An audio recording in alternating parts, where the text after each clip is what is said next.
¿Qué es el helicoide y cómo pasó de centro comercial a ser una prisión en Venezuela? La liberación reciente de varios detenidos en Venezuela volvió a poner bajo la lupa a el helicoide, un lugar que durante años ha estado ligado a los episodios más sensibles del país. Su nombre aparece cada vez que se habla de presos políticos, detenciones arbitrarias y denuncias de abusos, aunque su historia comenzó muy lejos de ese escenario. Tras la captura de Nicolás Maduro, el presidente del Parlamento, Jorge Rodríguez, informó sobre la excarcelación inmediata de un grupo de personas privadas de la libertad, entre ellas ciudadanos venezolanos y extranjeros. La decisión fue presentada como un gesto para preservar la estabilidad nacional y fue confirmada por el propio funcionario, hermano de la presidenta interina, Delcy Rodríguez. Lea también: ¿Delcy Rodríguez traicionó a Nicolás Maduro? Las razones por las que señalan que Chávez nunca confió en ella. Pese a este anuncio, organizaciones como Foro Penal advierten que en Venezuela aún permanecen cientos de personas detenidas por motivos políticos, muchas de ellas arrestadas después de las elecciones presidenciales de 2024, un proceso cuestionado por denuncias de irregularidades. Para una parte de estos detenidos, el helicoide fue el lugar de reclusión, el proyecto que prometía modernidad. Antes de ser un centro de detención, el helicoide fue concebido como uno de los proyectos arquitectónicos más ambiciosos del país. Su origen se remonta a finales de los años 50, cuando Venezuela atravesaba una etapa de crecimiento económico y buscaba consolidar símbolos de desarrollo. La idea era levantar un megacentro comercial sin precedentes en América Latina. Su diseño en espiral permitiría a los visitantes desplazarse en automóvil hasta la entrada de cada establecimiento. El complejo incluiría cientos de locales, además de espacios recreativos, salas de cine, gimnasios, piscinas, guarderías y servicios propios. La obra estuvo a cargo de los arquitectos Pedro Neuberger, Dirk Bornhorst y Jorge Romero Gutiérrez, y despertó interés internacional. Fue exhibida en 1961 en el Museo de Arte Moderno de Nueva York, MoMA, y recibió elogios de figuras del mundo cultural. Todo apuntaba a que el helicoide se convertiría en un ícono regional. Tanto fue su éxito que el poeta Pablo Neruda llegó a elogiar la edificación tras una visita a Venezuela, mientras que Salvador Dalí expresó interés en participar en su decoración artística.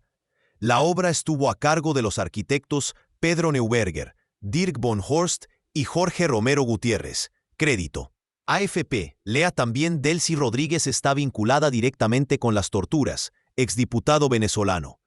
El abandono y el cambio de rumbo. El proyecto nunca llegó a completarse. La quiebra de la empresa constructora provocó la suspensión de las obras y dejó al edificio inconcluso. Durante años permaneció abandonado, hasta que en 1975 pasó a manos del Estado venezolano. En los años siguientes se barajaron distintas alternativas para su uso, entre ellas la posibilidad de albergar el Museo de Antropología, pero ninguna se materializó. El punto de quiebre llegó en diciembre de 1979, cuando Caracas fue golpeada por fuertes inundaciones. El helicoide fue utilizado como refugio temporal para miles de personas que habían perdido sus hogares, en condiciones precarias y sin servicios adecuados. Ese episodio marcó el inicio de una transformación que cambiaría para siempre el destino del edificio. Antes de ser un centro de detención, el helicoide fue concebido como uno de los proyectos arquitectónicos más ambiciosos del país. Crédito: AFP. De estructura icónica a centro de reclusión. Con el paso del tiempo, el helicoide fue ocupado por organismos de inteligencia del Estado. Primero bajo la antigua DICIP y luego por Ensevin, el edificio pasó a funcionar como uno de los principales centros de detención del país. Desde entonces, su nombre ha sido asociado a la reclusión de presos políticos. Testimonios de exdetenidos coinciden en describirlo como un lugar altamente vigilado, con áreas de detención organizadas en pequeños cubículos y con un ambiente de constante tensión. Uno entra sin saber si va a salir. En el noticiero El AFM, el periodista venezolano Marcos Morín, corresponsal permanente en Caracas, compartió su experiencia tras haber sido llevado a el helicoide durante las protestas de 2014. Morín relató que aunque permaneció allí solo algunas horas, El impacto del lugar es inmediato. Describió una fuerte presencia de funcionarios armados, zonas estrictamente controladas y espacios de detención reducidos. Según contó, el helicoide es un sitio donde el tiempo parece detenerse y donde quienes ingresan no tienen certeza sobre su destino. El periodista también señaló que el edificio ha cambiado con los años, al punto de que hoy alberga oficinas y hasta una cancha deportiva en su parte superior. Una imagen que contrasta con las historias de encierro que aún se viven en su interior. Un símbolo que sigue marcando a Venezuela. Más allá de su función como centro de detención, el helicoide se convirtió en uno de los símbolos más claros de los cambios que ha atravesado Venezuela en las últimas décadas.